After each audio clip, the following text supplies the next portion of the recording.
자, 오늘 우리에게 주시는 말씀 마태복음 2장 1절부터 12절의 말씀입니다. 마태복음 2장 1절부터 12절의 말씀 함께 한 목소리로 봉독하겠습니다. 헤롯 왕 때 예수께서 유대 베들레헴에서 나심에 동방으로부터 박사들이 예루살렘에 이르러 말하되 유대인 왕으로 나신 이가 어디 계시냐? 우리가 동방에서 그의 별을 보고 그에게 경배하러 왔노라 하니 헤롯 왕과 온 예루살렘이 듣고 소동한지라.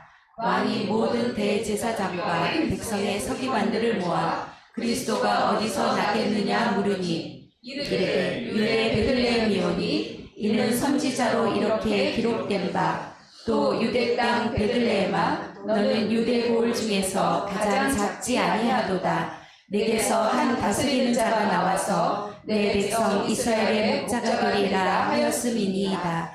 이에 헤롯이 가만히 박사들을 불러 별이 나타난 때를 자세히 묻고 베들레헴으로 보내며 이르되 가서 아기에 대하여 자세히 알아보고 작거든 내게 구하여 나도 가서 그에게 경배하라 하라.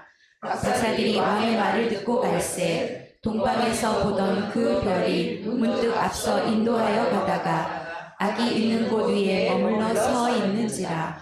그들이 별을 보고 매우 크게 기뻐하고 기뻐하더라. 집에 들어가 아기와 그의 어머니 마리아가 함께 있는 것을 보고 엎드려 아기께 경배하고 보배합을 열어 황금과 유향과 모략을 예물로 드리니라. 그들은 꿈에 헤롯에게로 돌아가지 말라 지시하심을 받아 다른 길로 고국에 돌아가니라. 아멘. 우리가 예배를 시작하면서 서로 축복하는 인사가 있습니다. 같이 인사하겠습니다. 빛이 있으라. 두 번째 인사가 있습니다. 복이 될지라. 그래서 우리의 삶이 세상에서 빛이 되고 그리고 우리가 복이 되어서 많은 이들의 그 복을 나눠주고 흘려보내는 하나님의 구속사의 통로가 되기를 주님의 이름으로 축복합니다. 아멘. 자, 오늘은 마태복음 2장을 시작할 터인데 우리가 먼저 1장에서 정리하고 갈 세 가지를 우리가 한번 살펴보려고 합니다. 첫 번째는 족보를 통해서 말씀하고자 함이 무엇인가 하는 것입니다. 여기에는 유대인들이 하나님 나라에 대한 질문에 대한 답이다. 제가 이렇게 말씀을 드렸어요. 첫 번째 질문이 무엇이었죠? 왜 우리를 버리셨는가? 하나님은 우리를 버리셨는가입니다. 그런데 하나님께서는 아니다. 약속대로 구원자가 오셨다라는 것으로 답을 주셨던 거죠.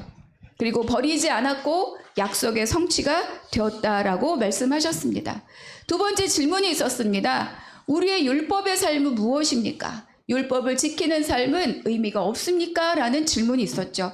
왜 율법을 이렇게 성실히 지키고 사는데도 우리는 이 핍박받고 지배받는 삶을 벗어날 수 없습니까? 라는 질문이었어요. 그러나 하나님께서는 율법의 성실함이 아니라 형식적인 율법을 지킴으로가 아니라 오직 구속사에 쓰임받는 자를 통하여서 하나님의 역사가 흘러간다. 이렇게 답을 주신 거죠. 대표적인 사람들이 원래 족보에 오를 수 없는 사람들, 이방인, 그리고 여성들이었습니다. 5명의 여인들이었죠. 그렇죠. 이방 여인들과 또 마리아였습니다. 왕의 이름조차 지워버린 이 족보에 이방 여인들의 이름이 이렇게 선명하게 기록된 것은 하나님의 역사가 누구를 통하여 흘러가느냐를 유대인들에게 보라고 말씀해 주시는 거죠.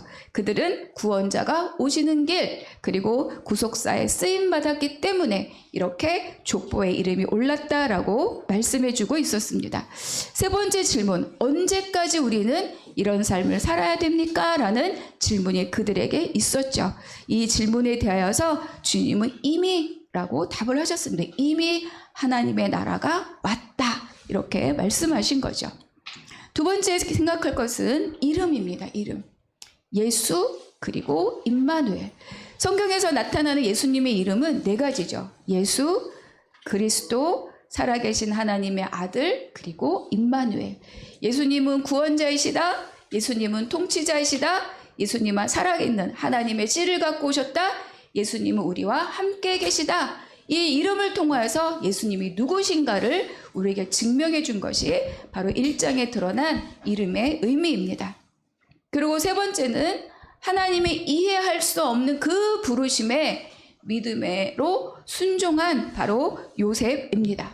마태복음은 유대인을 향하여 쓴 글이기 때문에 마리아를 그렇게 앞으로 드러내어 설명하지 않아요. 그렇지만 요셉을 드러내 보이는 거죠. 그래서 요셉은 순종함으로 그가 갖고 있던 그 의로움을 더 높은 부르심에 응답하는 사람이 바로 이 요셉입니다. 그래서 이 세 가지를 우리가 꼭 기억하시면 좋겠습니다. 이제 오늘 이 2장을 시작하는데 이 2장 안에 아주 은밀하게 대놓고 드러내지는 않지만 아주 은밀한 세상 나라와 하나님 나라 그 두 나라의 충돌을 우리에게 예고해 줍니다. 그리고 마태복음은 이 두 가지의 대립을 끊임없이 지속하고 유지하면서 흘러가고 있습니다. 그래서 오늘 본문 안에서 세 부류의 사람들을 살펴보려고 하는데 먼저 살펴볼 사람이 바로 누구입니까? 헤롯 대왕입니다. 헤롯. 자, 1절 우리 한 목소리로 함께 읽겠습니다. 헤롯 왕 때 예수께서 유대 베들레헴에서 나심에 동방으로부터 박사들이 예루살렘에 이르러 말하되. 성경책을 안 갖고 오셨을 수도 많죠. 혹시 있으면 밑줄 한번 치면 좋겠어요. 유대 베들레헴과 예루살렘. 자, 1절에 보니까 헤롯 왕 때라고 하는 이 첫 시작으로 이 시기를 우리에게 정확하게 알려주고 있습니다. 헤롯 왕은 이제 헤롯 대왕을 말합니다. 헤롯 대왕. 이 헤롯 대왕이 누구냐? 여러분 세계사를 공부하신 분은 다 알겠지만 로마의 그 율리우스 시저라고 하는 사람이 있죠. 이 사람이 주전 44년에 암살을 당합니다. 그때 했던 유명한 말이 있죠. 브루투스여 너 맞아 이러면서 이제 죽어요. 그런데 이제 이 율리우스가 죽을 때 자기의 조카 손주뻘에 해당하는 옥타비우스를 상속자로 세워요. 유언장에. 근데 이제 로마법에는 만 18세 이상이 된 사람이 이제 상속자가 될 때는 자기를 양자로 삼은 그 아버지의 이름을 자기 이름에 붙여 쓰도록 했습니다. 그래서 제가 기억을 못하고 적어왔는데 그래서 이름이 어떻게 됐느냐? 가이우스 율리우스 케사르 옥타비아누스. 예전에 그런 거 있었는데 김수한무 거북이와 두루미 이런 어떻게 알아? 나처럼 이렇게 나이가 있는 사람만 알 줄 알았더니 아이고 우리 신세대가 알고 있으니까 반갑네요. 네, 어쨌든 이렇게 된 거예요. 그래서 옥타비아누스가 된 거죠. 이 옥타비아누스가 안토니오스와 클레오파트라 이 두 연합군과 전쟁을 해서 결국은 옥타비아누스가 이겨요. 그래서 이제 이 옥타비아누스가 아주 이제 이 로마의 실권자가 되고 이가 곧 누구냐 하면 뭐죠? 가이사 아구스도가 되는 거죠. 자, 근데 이 사람과 헤롯은 무슨 관계냐? 사실 헤롯을 유대의 왕으로 세운 것은 이 옥타비아누스가 아니라 패한 안토니우스예요. 그러니까 안토니우스가 세력을 갖고 있을 때 로마의 동쪽에 자기의 세력을 세우기 위해서 자기 군대를 이제 주전 37년에 예루살렘으로 보내고 예루살렘을 정복합니다. 그리고 이 헤롯을 유대의 왕으로 세운 거죠. 그런데 결과적으로 안토니우스는 실각하고 나중에 스스로 죽음을 택하고 옥타비아누스가 실권자가 됐잖아요. 그러니까 이 발빠른 헤롯이 옥타비아누스가 착 붙은 거죠.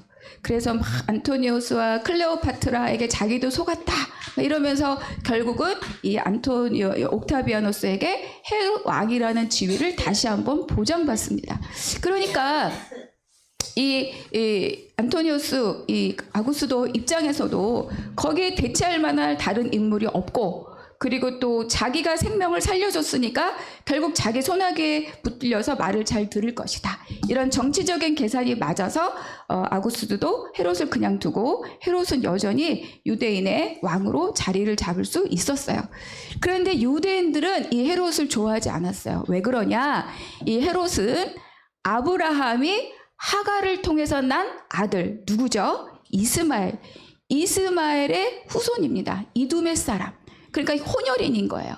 그러니까 이 유대인들이 볼 때 이 헤롯은 정통 유대인이 아니다. 피가 섞였다. 이런 거죠. 그러니까 유대인들의 혈통주의가 강하잖아요.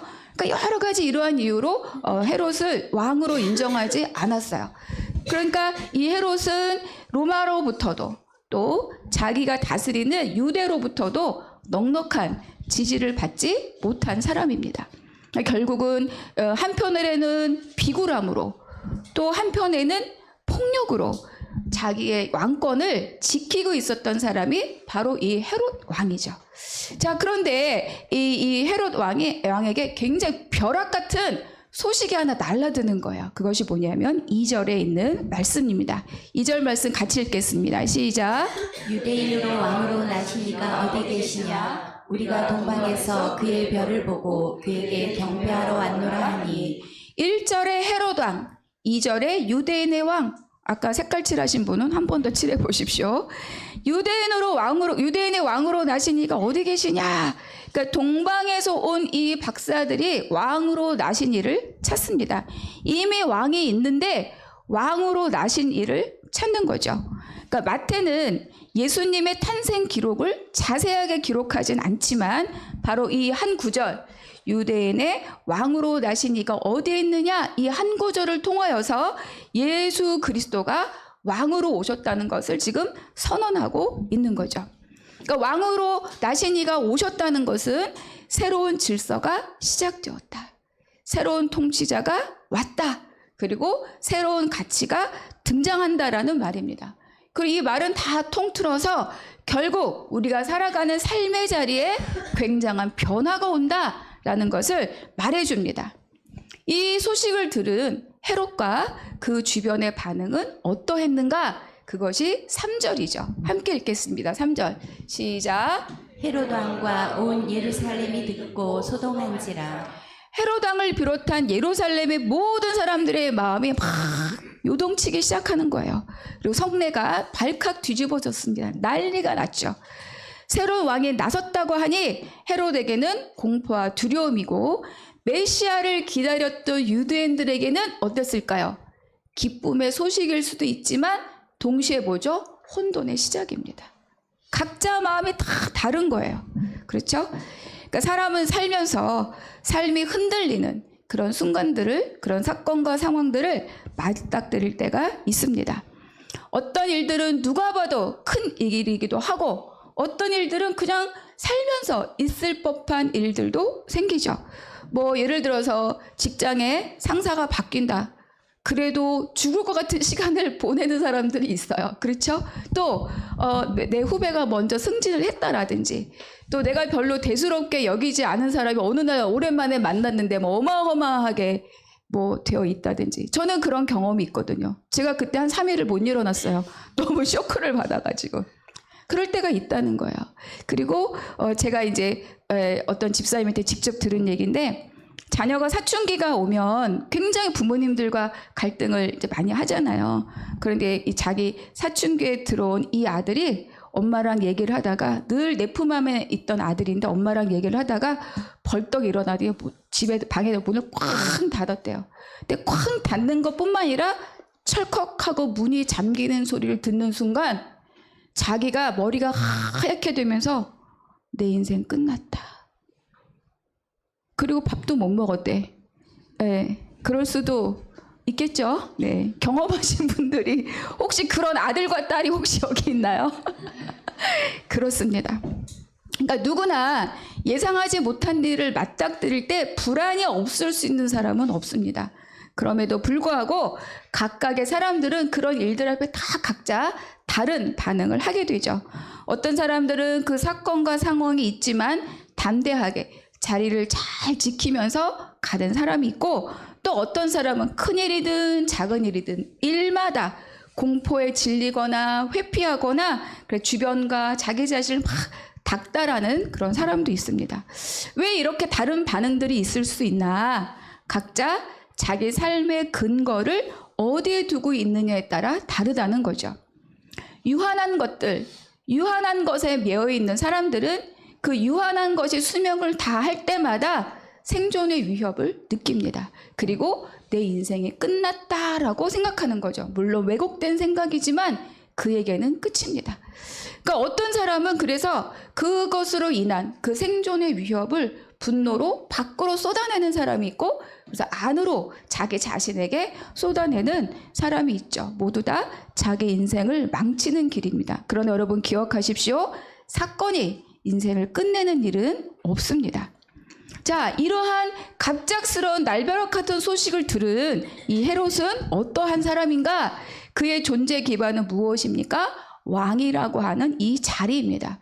그것을 얻고 그것을 유지하기 위해서 사람으로서의 신의도 저버렸고, 자기 아내와 아들도 살해하고, 또 아들들을 로마로 인질로 보내기도 하고, 그리고 유대인의 마음을 얻으려고 아주 경건한 사람인 것처럼 성전도 지었지만 그 성전을 짓는 것조차 정치적으로 이용한 사람이 바로 이 헤롯입니다. 그리고 헤롯은 물론 혼혈이라고 반쪽짜리라고 비난을 받았지만 유대인의 피가 흐르고 있는 사람이에요. 그리고 유대 사회를 다스리는 사람이었기 때문에 바로 이 메시아 사상을 이가 모르지 않았을 것입니다. 그러니까 유대인의 왕의 나심은 이 헤롯 앞에 두 가지의 길이 놓여지는 거예요. 어떤 길일까요? 위협이냐? 아니면 자유냐? 그렇죠? 그의 안에서 이제 그가 갖고 있었던 질서가 충돌하고, 그리고 가치의 충돌이 일어납니다. 그럼 헤롯은 어떻게 해야 될 것인가? 이 헤롯은 가장 먼저 팩트 체크, 상황을 확인합니다.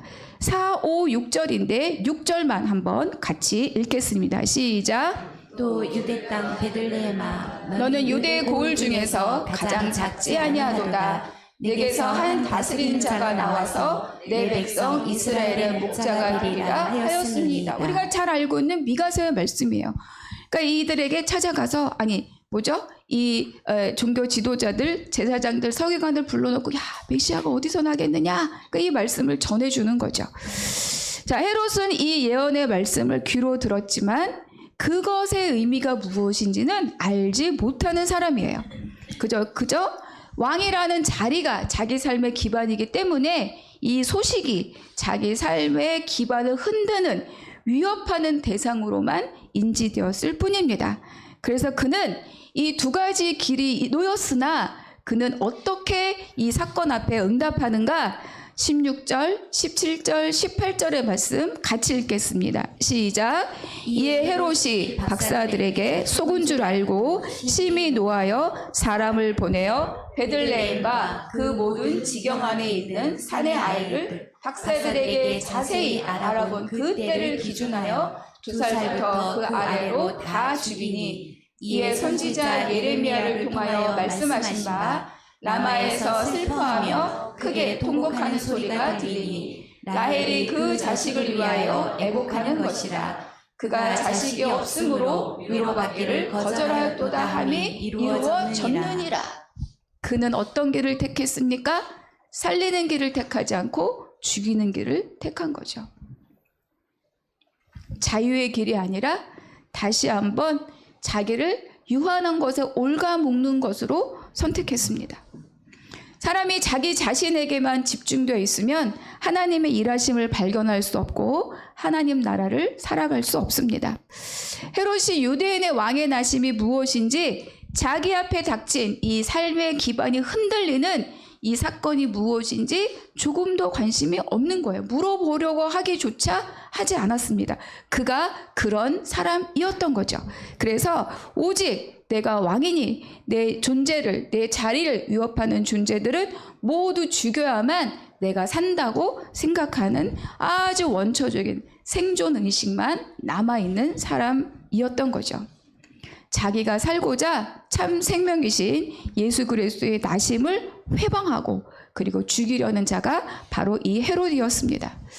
여러분, 우리도 마찬가지입니다. 우리가 내 앞에 놓여 있는 많은 일들이 있어요. 그것을 나에게 좋으냐, 내가 싫으냐, 내가 편하냐, 내가 불편하냐, 이것으로 구별하여 해결하려 한다면 잠깐의 편함은 있을 수 있지만 우리는 또 다른 더 거친 그런 일들을 겪을 수밖에 없습니다. 왜냐하면 하나님께서 그 일들을 통하여서 나를 다루어 가시기 때문이죠. 하나님의 구속사가 그렇게 흘러갑니다. 두 번째로 살펴볼 사람들은 동방으로부터 온 박사들입니다. 사실 이들이 어떤 존재들인가에 대해서 많은 이런 어떤 의견들과 주장들이 있어요. 그러니까 동방이라고 하는 것은 예루살렘을 기준으로 오른쪽이에요. 그러니까 페르시아, 시리아, 바벨론 이쪽을 말하는 거죠. 그런데 그 중에서 이렇게 천문학에 발달한 나라 중에 메시아에 대한 유대인들의 예언을 접할 수 있는 나라는 바벨론일 가능성이 크다 이렇게 봅니다. 남유다가 바벨론의 포로로 가 있을 때 그때 그 지역의 천문학자들이나 점성술가들에게 이 메시아 사상이 알려졌을 것이다 라고 추정하는 거죠. 사실 이 박사들이라고 번역된 마고이라고 하는 이거는 그냥 박사들이다 또는 천문학자들이다 라고 이렇게 번역하기는 좀 아쉬움이 많은 사람들이에요. 왜냐하면 이들은 고대 동방 메소포타미아 지역, 그러니까 이 바벨론 또 페르시아가 있는 이 모든 지역에서 굉장히 역사적으로 수세기 동안 정치 종교에 힘을 가졌던 굉장히 고위 계급이 바로 이 사람들입니다. 그러니까 이 사람들이 하는 일이 뭐냐? 바로 이 우리로 치면 우리가 생각하면 점치는 건데 별자리를 보고 나라의 운명을 예언하거나 이것을 통해서 직접 왕에게 정치적인 조언을 하거나 이런 일들을 했던 사람들이 바로 이 마고이들이에요. 그리고 이들은 또 왕이 될 만한 제목을 발굴하는 것도 이들의 일이고 이들에게 왕이 될 훈련, 교육을 시키는 것도 이들의 역할입니다. 그러니까 굉장히 영향력이 큰 사람들이 벌써 여기서 박사들이라고 번역된 이 마고이들입니다. 그런데 이들의 등장만으로도 놀랄 일인데 이들이 뭐라고 얘기해요? 유대인의 왕으로 나신 이를 찾으니 이 파급력은 아까 있었던 거죠. 온 성이 난리가 날 법도 한 일입니다. 근데 그들은 그들의 역할대로 왕이 태어날 것을 보고 별의 흐름을 따라서 여기 예루살렘까지 도착한 거죠. 그런데 와서 보니까 어때요? 제대로 왔습니까? 잘못 왔습니까? 잘못 왔죠. 그렇죠? 그래서 아까 헤롯이 베들레헴을 이야기해 주면서 가서 살피고 나에게도 알려달라 이렇게 요청을 하죠. 그래서 이 보통 1500km가 넘는다고 합니다. 그러니까 걸어서 말을 타고 이렇게 오면 한 4개월이 넘는 어마어마한 길이래요. 이들이 다시 길을 돌이켜서 어디로 갑니까? 베들레헴으로 돌아갑니다. 그래서 베들레헴으로 가기까지 사라졌던 별이 다시 문득 나타나서 이들을 다시 베들레헴 예수 그리스도가 나신 그곳까지 인도하죠. 그래서 그들이 별을 보고 매우 기뻐하였다 이렇게 말씀은 기록하고 있습니다. 그래서 이들은 끝까지 별의 인도를 따라갑니다. 다른 것을 의지하지 않아요. 오직 자기들이 처음 보았던 그 별을 따라서 예상하지 못했던 장소에서 아기 예수를 만났죠. 그가 처해 있는 환경이 있잖아요. 좋은 환경이었습니까? 왕이 있을 만한 자리였습니다. 예기치 않은 장소에서 예기치 않은 왕을 만났지만 그들은 마음을 당해서 그에게 경배를 드리죠. 11절 우리 같이 읽겠습니다. 시작. 집에 들어가 아기와 그의 어머니 마리아가 함께 있는 것을 보고 엎드려 아기께 경배하고 보배압을 열어 황금과 유향과 몰약을 예물로 드리니라. 황금과 유향과 몰약을 예물로 드렸다. 이 세 가지는 금, 황금, 이거는 왕의 왕권을 상징한다. 그리고 또 이 유향은 신께 제사를 지낼 때 드리는 물건이어서 예수의 신성을 의미한다. 그리고 또 몰약은 시체를 썩지 않게 하는 그런 약품이어서 예수님의 순환과 죽음을 상징한다. 이렇게 많이들 해석을 하기도 합니다. 근데 조금 더 히브리적 관점으로 생각해 보면 황금과 유향과 몰약이란 말을 들었을 때 대부분의 유대인들은 뭐를 생각하느냐? 성막에 있는 금향단을 떠올립니다. 조각목을 가득 싼 게 뭐죠? 금이죠. 조각목으로 만들어서 금으로 싼 게 우리가 향단, 금향단, 그렇죠? 그리고 그 위에 제사를 올릴 때 그 위에 얹는 것이 뭐냐면 유향과 그리고 몰약입니다. 태워드리는 재료가 유향과 몰약인 거죠. 그리고 이 금향단은 뭐냐? 속죄제를 드릴 때 우리가 그 누구죠? 제사장 그리고 온 회중 제사장의 죄를 속하는 속죄제 온 백성의 죄를 속하는 속죄제를 드릴 때 그때 피를 바르는 것이 어디예요? 바로 향단입니다. 향단 뿔에 피를 발라요. 백성의 속죄제는 번제단 뿔에 바르고 번제단의 남은 피를 쏟아내지만 제사장과 온 회중의 속죄제는 바로 이 향단에 피를 바르게 되어 있죠. 그래서 결국은 황금과 유향과 몰약 이 세 가지는 뭐 왕권이냐 신성이냐도 있지만 가장 중요한 것은 뭐예요? 이가 왕으로 나신 이 아기가 이 세상의 죄사함을 가지고 오신 구원자이다를 말해주는 게 뭐예요? 황금과 유향과 몰약 이 세 가지 그들이 들고 온 예물입니다. 여러분 유대인 누구도 찾지 않는 이 아기 예수를 바로 동방에서 찾아온 이 박사들이 경배했습니다. 그리고 이들은 헤롯 왕의 간곡한 청이 있었지만 그것을 듣지 않고 자기 길로 돌아서 고향으로 돌아가는 거죠. 그들은 오직 유대인의 왕을 경배하고자 했습니다. 그를 찾아와서 경배한다고 자기 개인의 유익은 하나도 없어요. 오직 하나님의 구속사도 잘 알지 못했을 수도 있고 하나님 나라가 무엇인지 알지 못했을 수도 있지만 오직 하늘의 인도를 따라와서 성실하게 자기의 일을 감당했습니다. 그것으로 아무도 알아주지 않는 이 아기 예수님을 왕으로 영접하고 왕으로 경배한 자들이 누구예요? 동방에서 온 이 마고이들입니다. 세 번째 살펴볼 사람 요셉과 마리아인데 그 중에 요셉입니다. 12절부터 15절 좀 길지만 우리가 한 목소리로 함께 읽겠습니다. 시작. 그들은 꿈에 헤롯에게로 돌아가지 말라 지시하심을 받아 다른 길로 고국에 돌아가니라. 그들이 떠난 후에 주의 사자가 요셉에게 현몽하여 이르되 헤롯이 아기를 찾아 죽이려 하니 일어나 아기와 그의 어머니를 데리고 애굽으로 피하여 내가 내게 이르기까지 거기 있으라 하시니 요셉이 일어나서 밤에 아기와 그의 어머니를 데리고 애굽으로 떠나가 헤롯이 죽기까지 거기 있었으니 이는 주께서 선지자를 통하여 말씀하신 바 애굽으로부터 내 아들을 불렀다 함을 이루려 하심이라. 하나님의 사자가 요셉을 깨워서 길을 가르쳐 줍니다. 출산한 아내와 어린 아기를 데리고 헤롯을 피해 가야 할 곳은 옆 동네가 아니에요. 어디죠? 애굽입니다. 이 길은 만만치 않아요. 그리고 길도 험하지만 피해 가는 거니까 빠르게 가야 되잖아요. 빠르게 갈 수 있어요? 없어요? 못 갑니다. 몸을 푼 지 얼마 안 된 아내 그리고 아주 보호막이 필요한 어린 갓난 아기를 데리고 가야 되는 거죠. 두 사람을 돌보면서 가야 됩니다. 목숨을 건 길이에요. 더구나 애굽으로 가는 길은 어떻습니까? 하나님께서는 애굽으로 돌아가지 말라고 말씀하셨어요. 애굽으로 가는 길은 기본적으로 하나님이 기뻐하시지 않는 길입니다. 그런데 바로 주의 사자가 애굽으로 피난하라라고 이야기하고 있죠. 아기를 잉태한 이 약혼녀를 믿음으로 받아들인 요셉에게 하나님께서 잘했다, 수고했어 라고 끝나지 않은 거예요. 이 요셉에게는 그 아기와 그 아내의 보호자가 되어서 평생을 더불어 살아가야 될 삶의 현실이 주어졌습니다. 그렇죠? 자기 선택에 대한 역할과 책임이 주어진 거죠. 그리고 또 길을 가르쳐 줄 때마다 자기 신앙과 신앙적 가치관과 다른 길을 열어주십니다. 그래도 요셉은 밤에 사람들의 눈길을 피해서 아내와 아기를 데리고 피난길에 오르죠. 그러니까 요셉은 이 마리아를 아내로 맞이한 그 사건, 그 충성, 그 순종으로 끝나지 않아요. 그렇죠? 그로 인해서 파생되는 모든 일들이 있어요.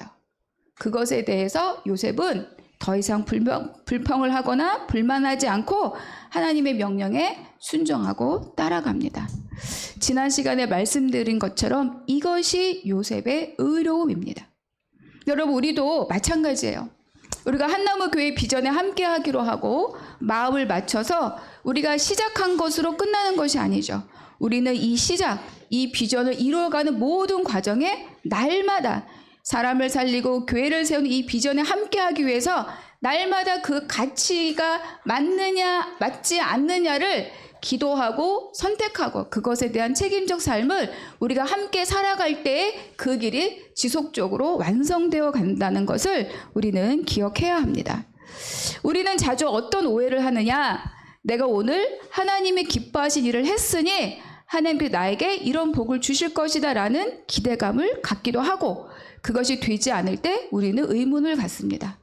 또 어떤 선택을 하느냐? 내가 뭔가 하나님 앞에 떳떳하지 못하거나 눈치 볼 일이 있을 때 또 다른 나의 어떤 것으로 하나님께 내가 오히려 보상을 해드리려고 할 때가 있어요.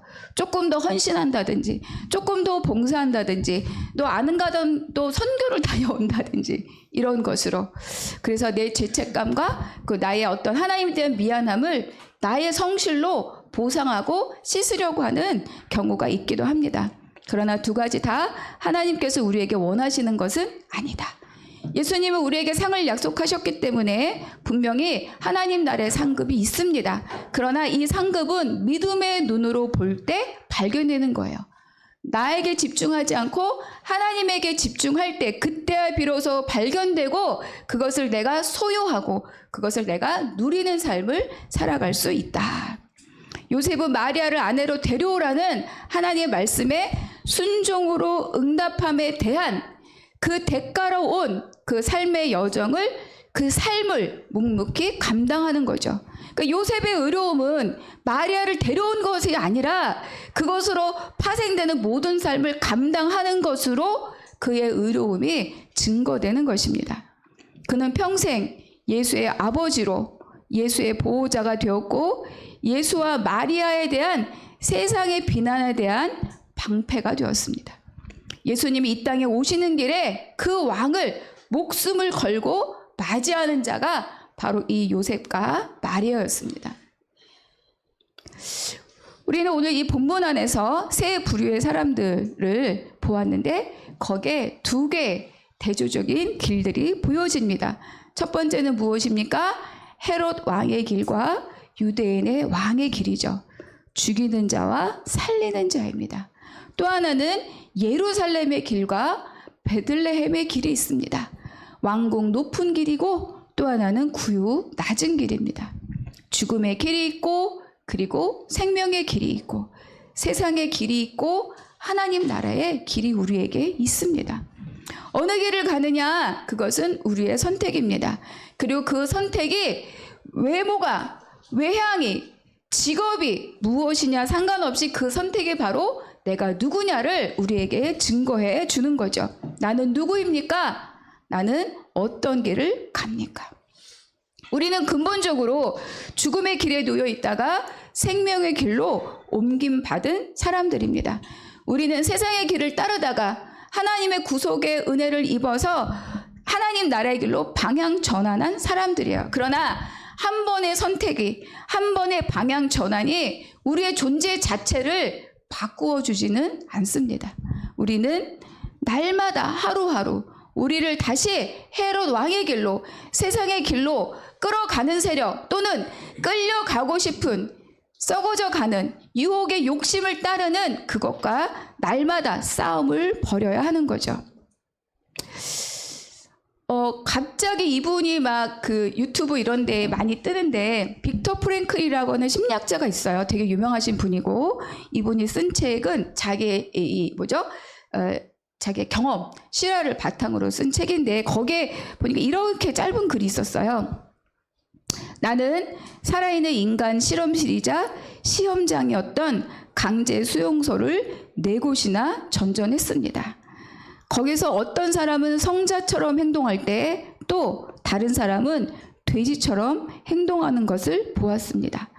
사람의 내면에 2개의 잠재력을 모두 가지고 있는데 그중 어떤 것을 취하느냐 하는 문제는 전적으로 그 사람의 의지에 달려 있음을 알게 되었습니다. 이렇게 기록을 했더라고요. 그러니까 그 엄청난 무지막지한 비인간적인 처참한 환경은 같아요. 그런데 누구는 성자의 삶을 선택하고 누구는 돼지의 삶을 선택하더라. 그런데 이제 이 책에서 제가 이분에게 더 감명을 받은 것이 있는데 이제 이분은 거기 막 비리비리하면 바로 이제 가스실 보내니까 날마다 유리 조각으로 면도를 하고, 나 아직 살아있을 만한 가치가 있는 사람이야, 나 아직 노동력이 있어, 이러느라고 날마다 면도를 했대요. 그러니까 그것도 놀라운데 이분이 이렇게 했습니다. 나는 이곳에서 하던 일을 계속해야 되겠다라고 마음을 먹었다. 그러니까 하던 일이 뭐냐, 이는 수용소에 오기 전에도 사람의 이런 심리를 연구하는 그런 정신 의사였던 거죠.